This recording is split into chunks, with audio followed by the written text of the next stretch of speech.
This episode is proudly supported by Pepe Sayer Australian Cultured Butter, batch churned from single origin cream. Like any good product, you have to start off with an amazing cream. Like for us, it's the raw material that matters. So where we get our cream from matters a lot. So we can't just buy your average supermarket grade cream. So you need real cream. You need basically the stuff they skim off the top of milk at a farm. And to get that product, we have to go to the farmers direct. So for us, we have to source our cream very carefully. We travel a lot to different farms to make sure that the cream we're getting is the real deal from different areas of Australia. For more information, go to pepesayer.com.au. It still feels like a mystery world to me in a lot of ways. Like I still feel like I've not even scraped 10% of the barrel, and that's kind of a really exciting place to be. I had the very great pleasure of hanging out in Sydney recently and going on a little Marrickville crawl. Oh, goodness me, what a cool suburb with so much fantastic stuff to discover. One of the places I went to was Wildflower Beer and Brewery, where you can drink beer, eat delicious food and talk to people who know all about it. I was very lucky to meet Nemesia Dale-Cully there, and today we are going to be talking all things beer, including beer culture and what needs to change. Nemesia, welcome to Dirty Linen. Oh, thank you so much for having me, Dani. That was such a great intro. I'm very excited to be here. I am really excited to have you on the show. It was really great to meet you. For people who haven't had the extreme pleasure of going to Wildflower, let's start there. Give us the lay of the land. Perfect. Well, to set the scene of the venue, one thing that Topher said to me that has stuck with me was it's kind of like your lounge room, if your lounge room was full of barrels, which makes no sense if you haven't been there, but it does if you ever walk through the door. We are tucked away down a little side street on Marrickville called Brompton Street, in a late 1800s warehouse, producing some pretty unique products, mixed fermentation barrel-aged ales fermented with wild yeast derived from wildflowers, with a real focus on using regeneratively farmed grain, particularly organic ingredients as much as possible, and everything with the exception of a little bit of organic motueka from Nelson in New Zealand, everything from within the borders of New South Wales. They're just stunning products. I feel so lucky to work there and be a part of the brand. Topher and Chris launched the business back in 2017. And yeah, it's kind of strength to strength since then. We're working currently on expanding our hospitality offering, including at the moment some really delicious food from AP Bakery that I know you were privy to when you were in town. Just a really exciting, lovely, welcoming place is what we aim for anyway. Yeah, well, I think you're a big part of that warm welcome, Nemesia. What is a beer that you are absolutely loving at the moment? At the moment, I just cannot stop talking about and recommending the latest blend of Hive post-brewed, which is a beverage that we make with Tim and Emma Malfoy from Malfoy's Wild Honey. They are incredible producers for anyone who can get their hands on their products. That honey tastes like nothing else I have ever tasted. But basically, Tim and Emma supply us with post-brewed honeycomb, or honey wax as he calls it, which is comb, bee bread, propolis, bits of honey that are clinging on, essentially just everything that's left after they press to make their honey. And we put barrel-aged gold beer, our beer, back onto it and let it do a secondary fermentation. And it just turns out to be this like beautiful, rich, spicy, unctuous thing with just so much honey character. And number 6, which we're pouring at the moment, is particularly special. It's just got a bit of residual sugar, and yeah, I'm obsessed. Well, let's just talk about that obsession a little bit. Like, what is it about beer that has grabbed you so tightly and in its embrace? That is a really good question. I think that I wish I had a better explanation to why I find it so eternally fascinating. I just think I started working in the industry and kind of learning more and finding out more, and then got into breweries. And maybe it's the people, like so many people from such diverse walks of life with such incredible knowledge, and I mean, obviously a delicious beverage, which helps. But it still feels like a mystery world to me in a lot of ways. Like, I still feel like I've not even scraped 10% of the barrel, and that's kind of a really exciting place to be. Yeah, so true. Well, I think beer is so fundamental to civilization. And I would say it's obviously all bound up in grain and fermentation. And I think, beer and sourdough have so much in common. And I think especially the depth that you can go to, that sense of the endless learning and variation is, I wouldn't say I'm a beer geek at all, but I do love that sense of that you would just never stop learning. There would always be something new. And it is such a historical beverage. That's a really good point that I didn't touch on. And inherently tied to culture and community, and initially started out as an agricultural product, which is something that Topher is really strong on and likes to speak about. That it was initially not made with the purpose of intoxication or anything. It was with the purpose of preserving your grain and nourishing. Well, nourishing is a difficult word to use around alcohol, but nourishing yourself, and just has kind of evolved so much over time, and the evolution of styles is really, really cool to look at. But such a beverage that's steeped in history and culture. So, as we've established, beer and culture are inextricable, which I think perhaps leads us to a chat about beer culture in general, and I suppose the culture that we live in now around beer. Where do we pick this up? When I came and saw you in Sydney, it was a pretty interesting week in craft beer. It was the week of the Gabs Craft Beer Festival. There had been something that had happened that created a lot of, I guess, pain and discussion. Do you want to talk us through that? Yeah, absolutely. I think that was an incident that really gathered actually some kind of collateral and energy behind it, which was humbling and good to see. But essentially, and I'm not going to identify the brewery specifically, because I don't believe it's a discussion about like a takedown of their brand. I believe it's a discussion about the broader state of the industry and where we are with where it led to the fact that this happened, and no one at any point thought that it wasn't okay. But a brewery entered a beer into the Gabs Festival, which was an 18.1% quadruple IPA, entitled Barely Legal.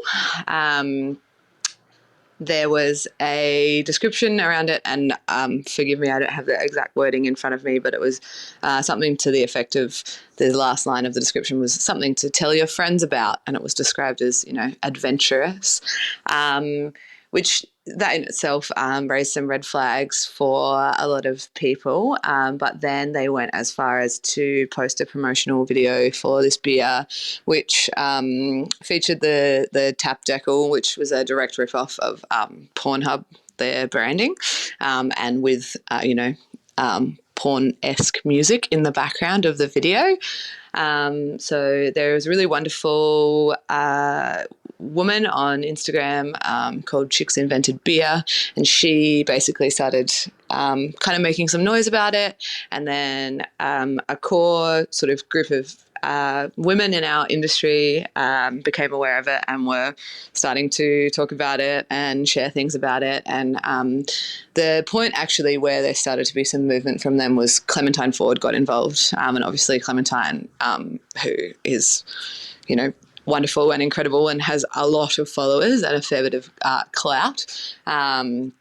Then the video was removed from the internet, and it did go on further from there in terms of ended up on the ABC and SBS News. The beer was apparently scratched from the festival, but basically, yeah, they were told they can't enter the beer with that name. Is kind of a short summation of a long period of discussion and emotion, and I got involved, and then I was having all of these discussions with all of these wonderful, powerful women in our industry, and I was like, it can't just be us. It can't just be us having these conversations and feeling this like anger and like sadness. And so I got on my soapbox a little bit and just sort of tried to channel all of my energy and vitriol about it into writing, which is something that I like to do, and published a little blog, which I don't really know if that went anywhere, but it felt really good to get it out. Well, I think you express it really well in your blog, and we'll put a link to it in the show notes. People should also check out Beer is a Girl's Drink, which is the name of your blog.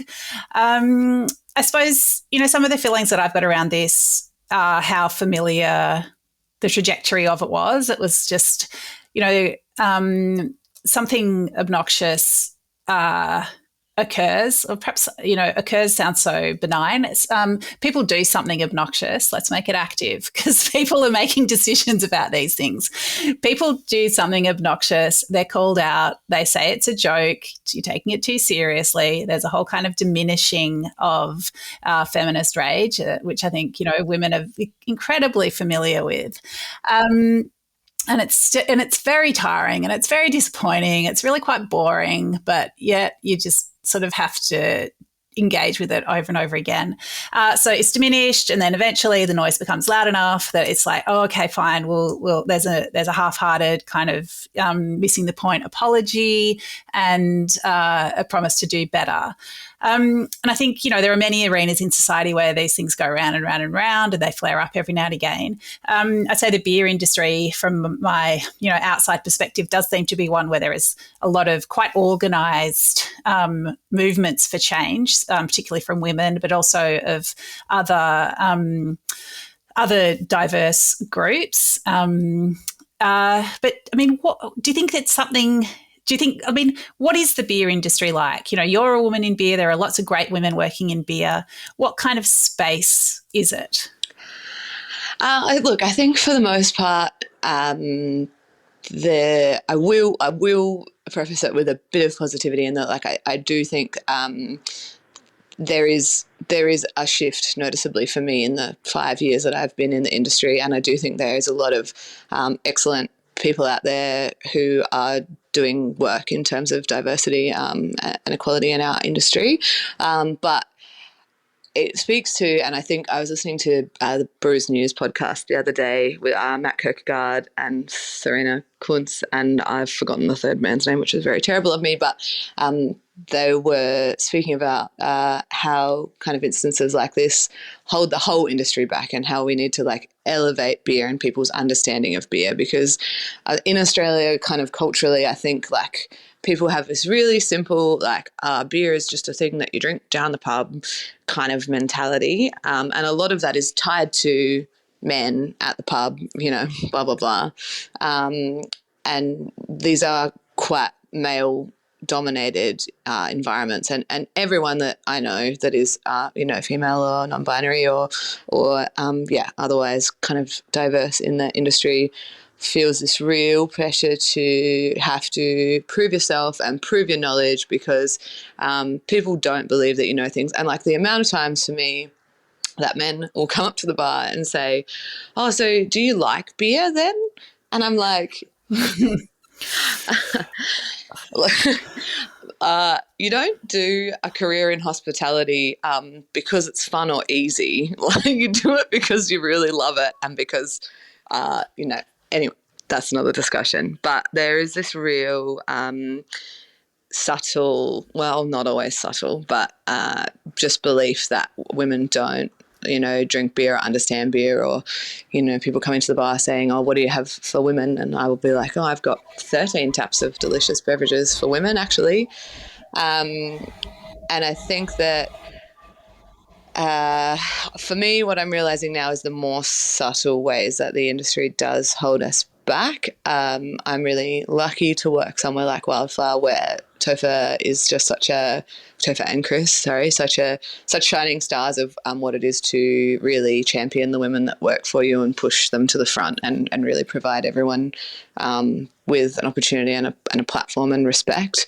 But I have worked in some places where there just isn't, not necessarily the pathways to progress, but maybe not the pathways to progress and be very open and clear and vocal about your morals and your feminist rage, and a bit of a culture of just grinning and bearing it with regards to some things.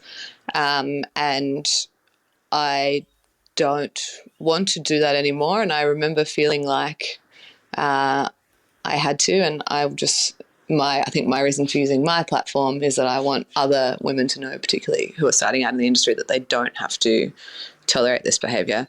But I feel like I've gotten completely off topic here. I think not at all. I think it's all relevant. So yes, right. Please continue. I think the reality is yes, at the moment a lot of consumers in the industry are male, and a lot of people in the industry are also male, and business ownership, and there's a whole lot of reasons that there aren't more women owning and running breweries. But it's just that kind of thing where you get a certain group of one type of person in the room, and it's really easy to not consider other people. And I don't think it's always nefarious or intentional. I just think that it's like having the insight to consider your space, and that's the first frontier is your public space, and how are you making that inclusive for people, which you can break down into lots of things, but it needs to be like a welcoming space. You need to have appropriate furniture for everyone. You need to have appropriate bathrooms. You need to consider food offering. It's one that I harp on about all the time, is not everyone who goes to a brewery wants to eat burgers and wings. Not that there's anything wrong with burgers and wings, but you need to consider that there are people who are vegetarian, or there are people who are gluten-free, or whatever.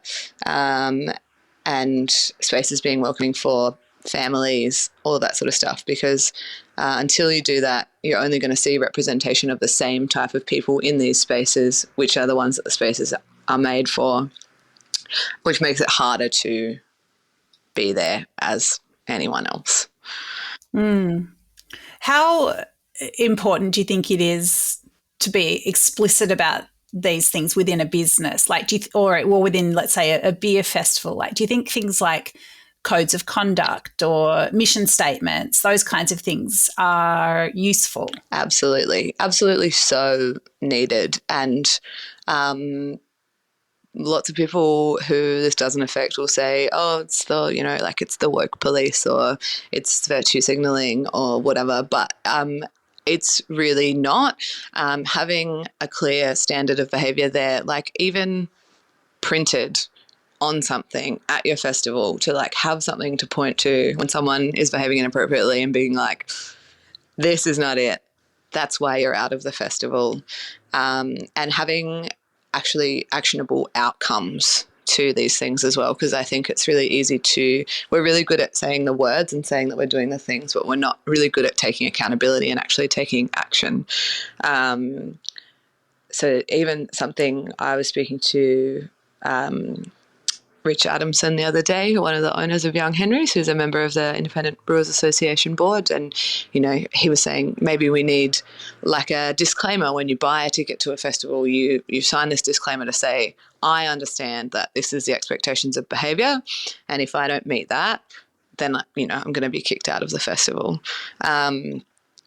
Because all of this stuff, like all of this, it was just a joke stuff. These little things are the things that build to a culture where, unfortunately, bigger things can happen. And in these alcohol-fueled environments, that's, it's can be a not particularly safe space. Yeah. Well, I think, the whole it's just a joke, calm down kind of diminishing of these, drawing attention to things that aren't okay does suggest that there are no real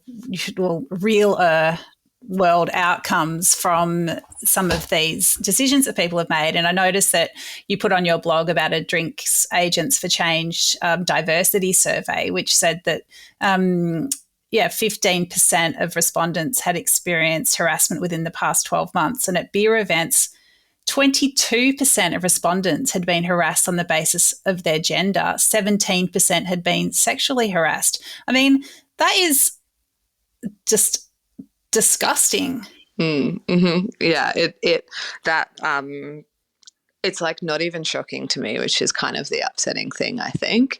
But yeah, the work that Drink Agents for Change are doing is phenomenal. That this is the second year they've done that diversity survey, and it's really important data because, unfortunately, as you say, the culture of like diminishing it as we're being too sensitive or it's just a joke means that it's harder to create action. But statistics really help us to then push this narrative forward and like create change.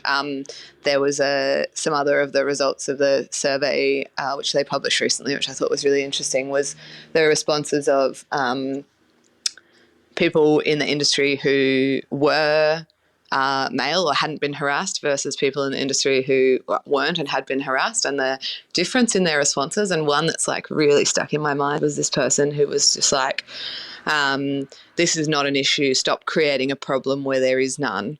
Hello, privilege, please. Yeah.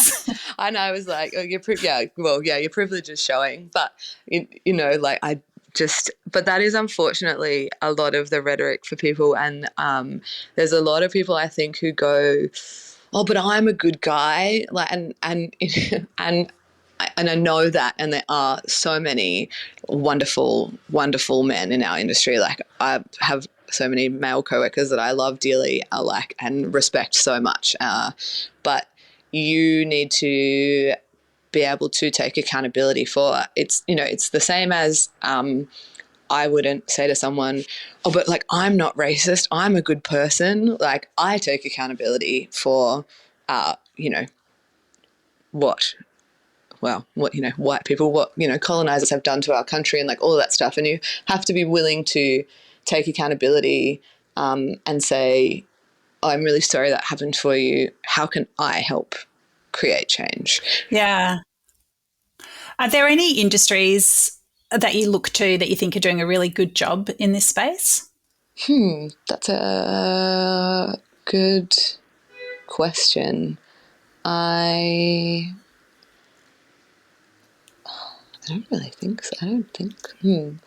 I mean, it's definitely society-wide. I mean, one thing that, when you're talking about being ejected from festivals, AFL came to mind just in terms of, there's a lot of work to do, but there is a bit more accountability for fans who, yell out racist things during games. People are, banned for life. I think there is, even I think about those at the footy, they've got, if you I can't remember what the wording is, but, text this number if you see antisocial behaviour or experience antisocial behaviour. It's like, I don't know what happens if you text that number, and I don't know how many people prank it and how useful it is. But, I mean, I think it is that thing that you can point to where there is at least some kind of signalling that, that certain types of behaviour are not condoned, that they're not endorsed, that they have no place in our society. So, yeah, there was, and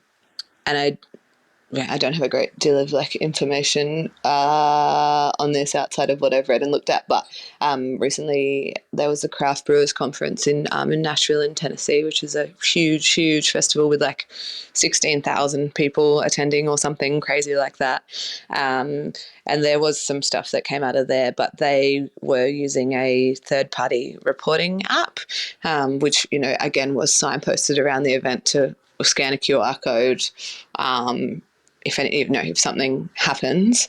And yeah, I think that is a really valuable tool to anonymously be able to report something, or, choose to not be anonymous if you want to, because otherwise I think pathways can be really hard to see to try and get any response or any remedy for something that has happened. And maybe you can hope that someone will read that and that will make them stop and think, but who knows? And I mean, I know there are female run and owned and staffed breweries. Are there any female only events in the craft beer world? Well, we do have Pink Boots Society, which was started in the States many moons ago now, and we have a really strong chapter in Australia led by Tiff Waldron, who is an amazing, phenomenal powerhouse of a human and someone who I've looked up to for a really long time. And there is a team of people there working really hard to put together networking and education events. I'm a state coordinator for New South Wales. And there's a number of state coordinators in every state. So we certainly do that. And that is not also just beer, that's actually anyone in fermented beverages.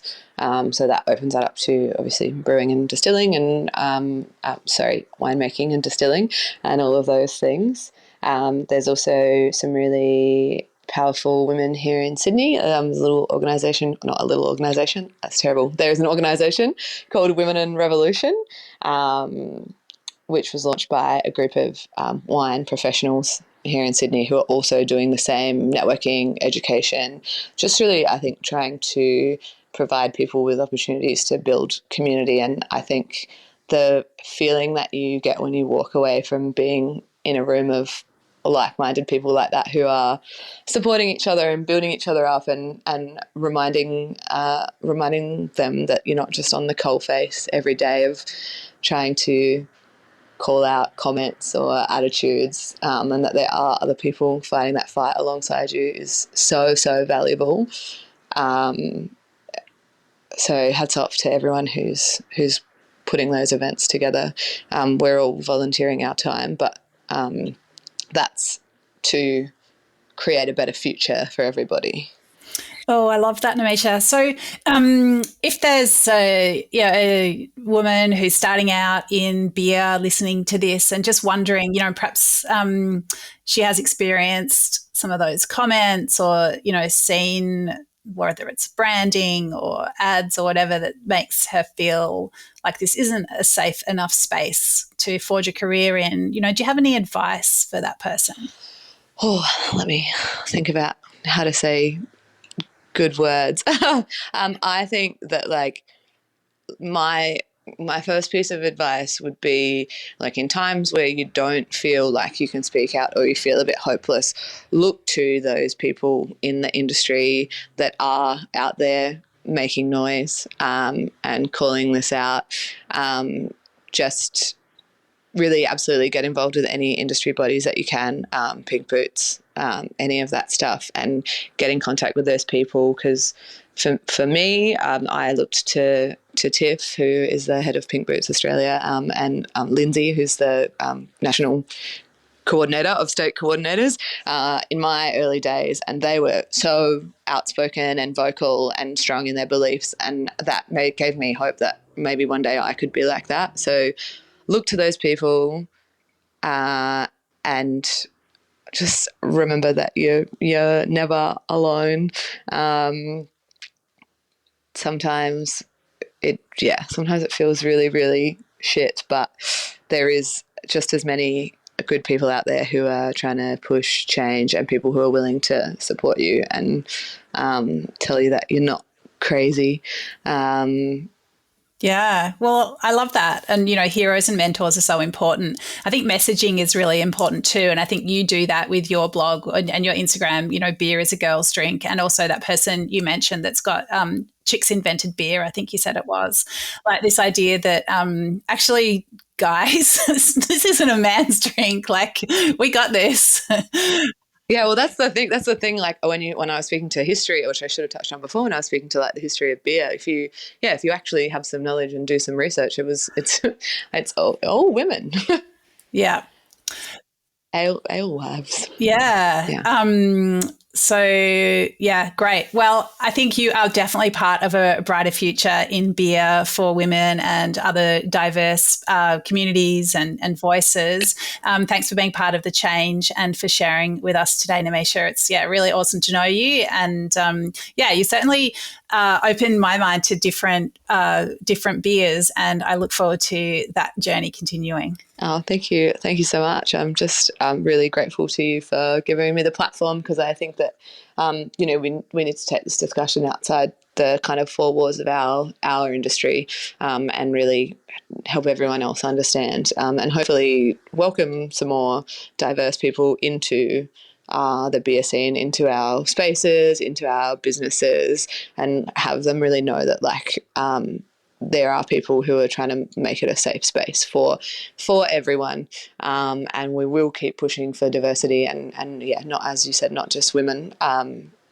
people, other forms of diversity as well, because I'm aware that's very much a thing that needs attending to as well.